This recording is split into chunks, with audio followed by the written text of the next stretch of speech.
Hello friends, जय हिंद, वंदे मातरम। Welcome back to our YouTube channel. Friends, एक बहुत बड़ा डेवलपमेंट है जो हमारे डिफेंस सेक्टर में हुआ है। और ये जो डिफेंस सेक्टर के अंदर जो डेवलपमेंट हुआ है, ये है एक मिसाइल को लेकर के। एक मिसाइल जो है वो स्पेसिफिक टास्क के लिए अलग से जो है डिमांड की गई है। और ये जो मिसाइल होगी ये होगी LACM। इसका मतलब है launch land attack cruise missile. यानी कि जो launch land attack cruise missile है, इसका मतलब है ये पनडुब्बी के द्वारा, यानी कि पनडुब्बी से ही इसको फायर किया जाएगा और उसके बाद में ये पनडुब्बी से निकलने के बाद लैंड पर जाकर के अटैक करेगी। अच्छा, इसका एक फायदा ये है कि ये लगभग 500 प्लस किलोमीटर दूर जो है जाकर के भी जो हाई वैल्यूबल असेट्स हैं उनको डिस्ट्रॉय कर सकती है। अब आपके मन में ऐसा सुनने के बाद में एक प्रश्न जरूर आया होगा, और ये है कि देखिए, हमारे पास पहले से ही इतनी अच्छी अच्छी मिसाइलें उपलब्ध हैं, अभी ब्रह्मोस भी है हमारे पास में, तो ये हम ब्रह्मोस का इस्तेमाल क्यों नहीं कर लेते? तो देखिए, इसके साथ में सबसे बड़ी जो समस्या है, वैसे मैं आपको आगे बताऊंगा, ये आती है उसका रेडियस को लेकर के। यानी कि जो ब्रह्मोस है उसका जो रेडियस है वो वास्तव में जितनी भी हमारे पास में जो सबमरीन है, आगे मैं आपको बताने वाला हूं, उनके जो रेडियस है उनसे ज्यादा कहीं डिफरेंस आता है। अब या तो दो तरीका है इसके लिए। एक तो ये है कि जो पनडुब्बी है हमारे पास में, उसका क्या किया जाए, उसके जो बदलाव है, उसका जो फेस है, उसके अंदर ही क्या कर लिया जाए, बदलाव कर लिया जाए। अगर हम उसके अंदर बदलाव करेंगे तो हो सकता है कि उसकी एफिशिएंसी में या कोई भी तरीका की जो दुर्घटना है वो आगे जाकर के हो सकती है। अब क्या करें भाई? दूसरा ये है कि जिस तरीका से ये जो सबमरीन होती हैं, तो जिस तरीका से इसका इसका एक होल होता है जहां पर इसको रखा जाएगा, उस जहां से इसे फायर किया जाएगा, उसी रेडियस के बराबर की ही हमको मिसाइल जो है वो डिजाइन करनी होंगी। तो आप सोचिए कि दूसरा वाला जो विकल्प है वो ज्यादा बेहतर है कि भाई ब्रह्मोस को इस्तेमाल ना करके इसके लिए स्पेसिफिक एक जो मिसाइल है वो डिजाइन की जाए, और इसी को लेकर के एक अलग से जो डिजाइन है वो किया जा रहा है। अब देखिए, जो हमारी ये मिसाइल है, इसके अंदर जो इंजन लगेगा वो है मणिक इंजन। और ये जो करने वाला है, इसको जो विकसित किया गया है वो है DRDO के द्वारा इसको विकसित किया गया है। और ये जो इसके अंदर जो है RF सीकर भी होगा। मैं आगे इसकी सारी जितने भी टेक्निकल वर्ड्स हैं वो मैं आगे आपको बताने वाला हूं, बिल्कुल आपको ये समझ में आ जाएगा। देखिए, अच्छा ये क्या है, इसके अंदर आता है एक वर्ड है क्रूज मिसाइल।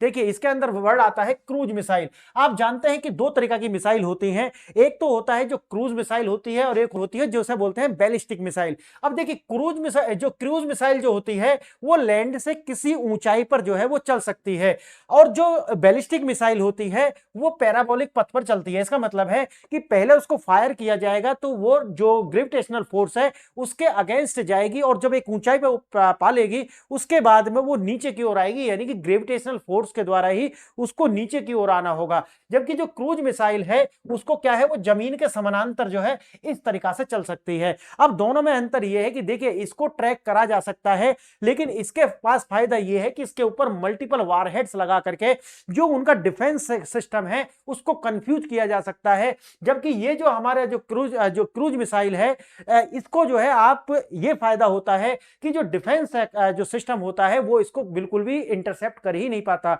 तो ये दोनों की अपनी अच्छाई भी है और कुछ कमियां भी हैं। वैसे हम आगे इसमें देखने वाले हैं। और जैसा मैंने आपको बताया है कि इसके अंदर दो तरीका की जो मिसाइल हैं वो होने वाली हैं। एक हम जिसे बोलते हैं कि SLCM, जिसका मतलब है सबमरीन लॉन्च्ड क्रूज मिसाइल। इसका मतलब क्या है कि सबमरीन से लॉन्च की जाएगी, और कैसी मिसाइल होगी, क्रूज मिसाइल होगी। यानी कि सबमरीन से निकलेगी और जमीन के एक स्तर पर चलेगी, जिससे जो दुश्मन देश है उसका जो डिफेंस सेक्टर, जो डिफेंस सिस्टम है वो इसको इंटरसेप्ट ही ना कर पाए। और इसी के अंदर दूसरी क्या होगी, LRLACM। इसका मतलब है लॉन्ग रेंज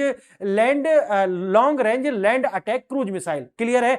यानी कि ये जो लॉन्ग रेंज की होगी और दूसरी जो होगी वो सबमरीन लॉन्च्ड क्रूज मिसाइल होगी। इसका मतलब है कि वो शॉर्ट रेंज की भी हो सकती है। अब देखिए, ये तो मैंने आपको बता दिया कि इसका जो है कार्य है कि जो मणिक इंजन है इसके अंदर लगाया गया है। और आप जानते हैं कि भारत एक ऐसा कंट्री है जो अपने आप में टायर्ड है।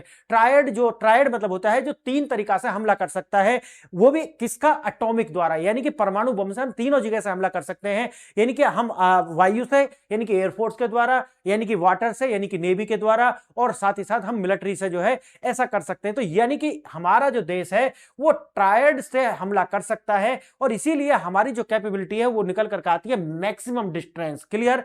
आइए देखते हैं थोड़ा सा इसमें क्या होगा कि पनडुब्बी में बदलाव होगा। तो जैसे मैंने आपको बताया कि भाई ब्रह्मोस भी लगा सकते थे, और भी कई तरीका की जो मिसाइल्स है वो इसमें हम लगा सकते हैं, लेकिन सारा का सारा आता है रेडियस का। तो जो जहां पर इसको जो साइलोज बना होता है इसके अंदर, जब इसको फिट किया जाएगा तो ये जो साइलोज है इसका जो रेडियस है वो जो है ज्यादा है, और ब्रह्मोस का जो रेडियस है वो कम है, तो इसलिए वो बिल्कुल भी फिट नहीं बैठता।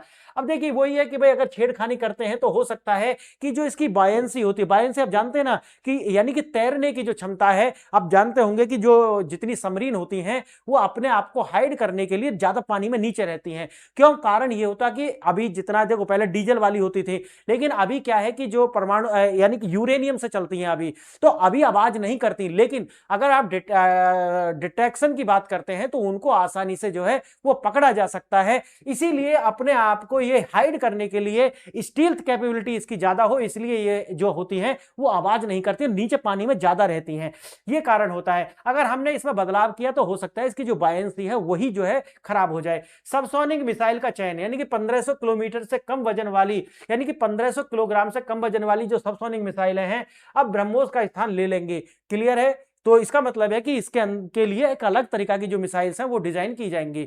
आगे देखेंगे एडवांस नेविगेशन की जो क्षमता है वो इसके अंदर होने वाली है, और एंटी जैमिंग हो या टेरेन जो है टेरेन को लेकर के हर तरीका की जो जीपीएस से मुक्ति, यानी ये अपने आप में जो मिसाइल होगी ये हाई एंड टेक्नोलॉजी से ही लेस होने वाली है। देखिए थोड़ा सा अगर हम तुलना करें, वैसे वैसे आगे आपको इसे दिखाने वाला हूं, वहीं पे देखेंगे। एक बार देखिए, हम आगे बढ़े उससे पहले आपको दो प्रश्न हैं उन पर विचार करना होगा, और ये जो दोनों प्रश्न हैं हो सकता है कि आप इनके आंसर्स जानते हो, अदरवाइज अगर आप इनके आंसर नहीं जानते तो लास्ट वाली स्लाइड पर आपको इनके विस्तृत आंसर मिल जाएंगे। देखिए पहला प्रश्न क्या है, भारतीय नौसेना की प्रस्तावित नई LACM land attack cruise missile में उपयोग किए जाने वाले स्वदेशी टरबाइन इंजन, यानी कि जो टरबाइन इंजन है, टर्बोफैन इंजन जो है, उसका नाम क्या है? मैंने आपको बता दिया है, वैसे अगर नहीं होता याद तो लास्ट में मिल जाएगा, कावेरी, शक्ति, मणिक या वरुणा। तो आपका आंसर तो आपको पता होगा। दूसरा प्रश्न देखते हैं, शिशुमार यानी कि शिशुमार श्रेणी यानी कि शिशुमार क्लास की जो पनडुब्बियों में वर्तमान में तैनात मिसाइल की सबसे बड़ी कमी यानी कि उसकी लिमिटेशन क्या है, ये आपको बतानी होगी। पहला है इसकी रेंज 1000 किलोमीटर से ज्यादा है। दूसरा है यह केवल एंटी शिप यानी कि एंटी शिप है जिसमें लैंड अटैक की क्षमता नहीं है। तीसरा है यह सुपरसोनिक गति से चलती है, और चौथा है यह स्वदेशी तकनीक से बनी है। तो इनमें से चारों में से बताना है कि कौन सी आज जो अभी हमारे पास जो पनडुब्बियां हैं उनमें कौन सी कमी है, ये आपको बतानी होगी।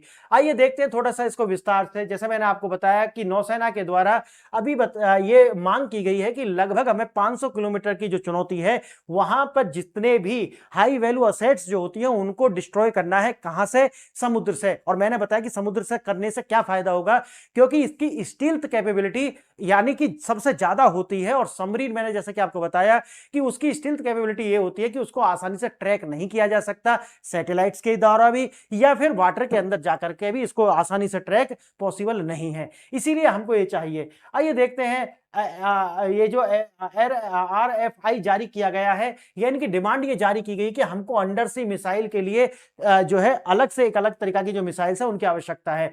ऐसी क्रूज मिसाइल जो कि पनडुब्बी से लॉन्च हो सके और 500 किलोमीटर दूर जाकर के वो जमीन पर हमला कर सके। इसका मतलब है कि उस पर बने हुए जो भी उनके हाई वैल्यू असेट्स हैं उनको टारगेट करे, दुश्मन के इलाके में घुसकर रणनीतिक ठिकानों को तबाह करना और डीप पेनिट्रेशन, ये इसकी विशेषता है, क्योंकि इसको ट्रैक नहीं कर सकते। क्यों? कारण है कि ये पानी में बहुत गहरे होते हैं, इसीलिए हमारा जो डिफरेंस पावर है और ज्यादा बढ़ जाएगा जब ये इसके अंदर शामिल हो जाएगी। आइए थोड़ा सा देखते हैं इसको। मैंने जो आपको बताया है कि देखिए जो स्टैंडर्ड टॉर्पीडोज जो होते हैं उनका जो अपना रेडियस होता है वो लगभग होता है 533 mm।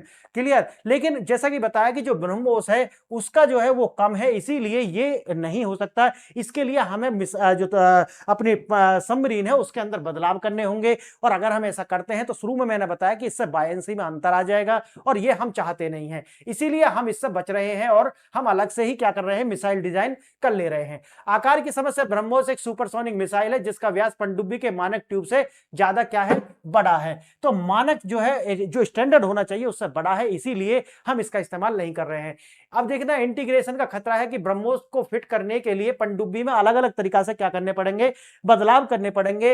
हो सकता है कि ऐसा करने से एक रिस्क जो है उसमें शामिल हो जाएगी कि हो सकता है इसकी जो बायंसी है उसका संतुलन डिगमिगा जाए। और पनडुब्बी जो होती है वो आप जानते हैं पानी के अंदर होती हैं। क्यों? क्योंकि पानी उनके अंदर, पहले जब अगर उनको ऊपर लाना होता है तो पानी बाहर निकाला जाता है, और जब उनको नीचे ले जाना होता है तो पानी जो है मोटर्स के द्वारा अंदर भरा जाता है। यानी कि पनडुब्बी कैसी होती है, जैसे कि देखिए ये पनडुब्बी है ना, ये वाला, ये पनडुब्बी है, तो ये तो पनडुब्बी इस तरीके से हो गया, ये हो गया, लेकिन ये अंदर से क्या होती है, खोखली होती है, लेकिन इसके ऊपर क्या होता है, एक और तरीका का क्या होता है, ये एक अलग से कवर होता है। अब यहां पर क्या होता है, यहां पानी भरा जाता है, जब इसमें पानी भरा जाएगा तो नीचे डूबना यानी कि सिंक करना शुरू कर देगी। तो यही है इसके पीछे का विज्ञान कि जितना पानी भरोगा उतना नीचे ये जा सकती है। अब जब जिसको ऊपर लाना होता है तो मोटर के द्वारा क्या करते हैं, पानी को बाहर निकालते हैं। अब जैसे पानी बाहर निकलेगा ये ऊपर आना शुरू हो जाएगी, बस यही है इसका विज्ञान। देखिए, हमें ऐसी मिसाइलें चाहिए जो बिना किसी बदलाव के मौजूदा जो ट्यूब है उसी में फिट हो जाए। मतलब जो भी इसके अंदर लगाने के, इंटीग्रेट करना या इंडक्शन करने के लिए जो भी इसके अंदर जो ये अपना ये जो सबमरीन होती है इसके अंदर ही हमको उसको फिट करना है। जो हमारी सबमरीन है उसमें कोई बदलाव नहीं करना है। इस तरह की मिसाइल हमको बनानी होंगी। नौसेना की शर्त क्या है, जैसे मैंने बताया, उन्होंने कहा है कि हाईटेक फीचर्स इसके अंदर होने चाहिए, जैसे टेरेन हैंगिंग, जमीन के साथ उड़ना, और एंटी जैमिंग यानी कि जीपीएस रहित नेविगेशन होना चाहिए। इसको आसानी से जैम ना किया जा सके, इस तरह की ये मिसाइल होनी चाहिए। Subsonic cruise missile, subsonic cruise missile छोटी और हल्की जो है होती है, और मैंने बताया कि जमीन के साथ साथ उड़ सकती है, जिससे इसको जो है इंटरसेप्ट करना नामुमकिन के बराबर हो जाता है। दूसरा है इसके अंदर, जैसे मैंने बताया कि 533 mm टॉर्पीडो ट्यूब से लॉन्च हो सकती है, और ये जो 533 mm टॉर्पीडो ट्यूब है इसमें ही फिट होना चाहिए। इससे बड़ी आकार की जो है अगर होगी तो वो नहीं लगेगी। अब देखिए, वजन मैंने बताया कि लगभग 1500 किलोग्राम से जो है वजन कम होना चाहिए, ताकि इसको ज्यादा लंबी दूरी जो है ये तय कर सके। आइए थोड़ा देखते हैं कि वर्तमान में जो हमारी सबमरीन है वो कौन कौन सी क्लास की है। पहली है सिंधु घोष श्रेणी की जो सबमरीन है, जैसा कि आप जानते हैं इसको हम कहते हैं क्लब एस की सबमरीन, यानी कि रूस से ये हमने परचेज की है। एंटी शिप और लैंड अटैक कर सकती हैं, यानी कि ये जो शिप्स वगैरह होते हैं उनको अटैक कर सकती हैं, और लैंड जो है वो अटैक करने की कैपेबिलिटी इनके पास है। अब क्या है, रेंज केवल कितनी है, 200 से 300 किलोमीटर। अब हमें चाहिए कितना, लगभग 500 किलोमीटर, इसीलिए इसकी जो रेंज है वो कम है, और इसीलिए हमको ये कार्य करना पड़ रहा है। अब जैसे मैंने आपको बताया, दूसरा है शिशुमार श्रेणी। अब जो शिशुमार श्रेणी है, जैसे कि आपको शुरू में भी आया है, HDW टाइप 209 यानी कि जर्मन की डिजाइन है, और SM39 एक्सोट फ्रांस की जो मिसाइल है वो इसके साथ में इंटीग्रेटेड है, और रेंज जो है 50 से लेकर के 70 किलोमीटर तक की इसकी रेंज है। अब हमको चाहिए कितना, 500 किलोमीटर की रेंज। अब देखिए, सबसे बड़ी कमी ये केवल जहाजों को मार सकती है, एंटी शिप ओनली, यानी कि केवल एंटी शिप है, इसको लैंड पर जो है अटैक नहीं कर सकती। उसके बाद आता है लैंड अटैक, यानी कि लैंड अटैक करने की जो क्षमता है वो इसके पास नहीं है, इसीलिए हमको क्या चाहिए, हमको दूसरी मिसाइल जो डिजाइन करनी होगी। अच्छा, ये जो डिजाइन करना है ये पूरी तरीका से ITCM यानी कि इंडिजीनियस टेक्नोलॉजी क्रूज मिसाइल जो है इसको, यानी कि अपने इसी प्रोग्राम के तहत इसको हमें पूरी तरीका से स्वदेशी, मारक क्षमता जैसे मैंने बताया है कि 1000 किलोमीटर तक है, नौसेना की मांग से ज्यादा है, और कम से कम हमने कितना बताया था, 500 किलोमीटर। हमें चाहिए 500 किलोमीटर, लेकिन इसकी रेंज कितना है, लगभग 1000 किलोमीटर, और वारहेड लगभग 300 किलोग्राम का जो वारहेड है ये कैरी कर सकता है। इसका मतलब है कि ये बिल्कुल फिट बैठता है। अब देखिए, इसके अंदर जो मिसाइल है वो, इसके अंदर जो इंजन है वो कौन सा लगाया जाएगा, मणिक इंजन। और ये जो मणिक इंजन है इसको जो डेवलप किया गया है किसके द्वारा, DRDO के द्वारा। मणिक इंजन, इसका पूरा नाम है मणिक टर्बोफैन इंजन। अब इसके अंदर जो है RF सीकर्स लगे होते हैं। RF सीकर्स क्या होते हैं, ये आसानी से जो हमारा लक्ष्य होता है उसको आराम से इंटरसेप्ट करते हैं और उसको हिट करने की क्षमता प्रदान करते हैं। यानी कि मिनिएचराइजेशन, ITCM को 533 mm ट्यूब के फिट करने वाले, यानी कि 533 जो mm है उस ट्यूब में फिट करने के लिए छोटे मिनिएचर जो है उस पर डिजाइन किया जाएगा, और ये इंडिजीनियस RF सीकर्स का प्रयोग इसके अंदर किया जाएगा। अब देखिए, जो मैंने आपको शुरू में बताया कि ये जो LRLACM है, यानी कि long range land attack cruise missile जो है, ये जो है मिसाइल फैमिली के अंदर आएगा। LACM और दो तरीका का है, SLCM यानी कि सबमरीन लॉन्च्ड क्रूज मिसाइल, और दूसरा है LRLACM मतलब है long range land attack cruise missile. रणनीति वही है, भारत अब मिसाइलों को एक पूरी फैमिली तैयार कर रहा है। समुद्र में रहकर दुश्मन के जहाजों को रोकना और एक साथ जो है उन पर जमीन से, हवा से और समुद्र से एकदम हमला करना, ये हमारी रणनीति। और मैंने जैसे कि आपको बताया है कि हमें सबसे महत्वपूर्ण बात यह है कि इसके होने से हमको एक सबसे ज्यादा स्टील्थ कैपेबिलिटी मिलेगी, जो कि हमारे डिफेंस को बहुत ज्यादा बढ़ा देने वाली है। आइए देखते हैं थोड़ा सा स्ट्रेटेजिक इंपैक्ट इसका क्या आने वाला है। हम जैसे मानते हैं कि हम एक ट्राइड जो है हमारे पास में ट्राइड है, और ये जो ट्राइड है इसको जो है और भी जमीन से, समुद्र से और हवा से हमला करने में हमको जो है एक आता है स्टील्थ कैपेबिलिटी। इसकी जो स्टील्थ कैपेबिलिटी है वो सबसे ज्यादा होती है क्योंकि पानी के अंदर होती है।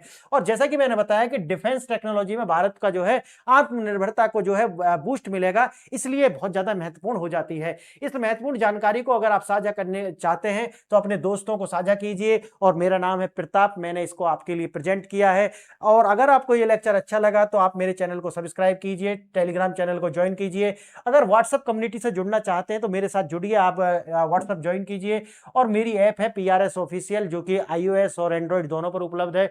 इसको आप डाउनलोड करके वहां पर छोटे छोटे से कोर्स हैं, अगर सपोर्ट करना चाहते हैं तो आप ये कोर्स परचेज कीजिए। 2 साल तक आप ऐप से जुड़े रहेंगे, वहां पर आकर के हम 1 to 1 आपका जो है बात करेंगे और जो भी आपके इश्यूज होंगे उनको रिजॉल्व करेंगे। आपने वीडियो देखा इसके लिए धन्यवाद। जय हिंद, जय भारत।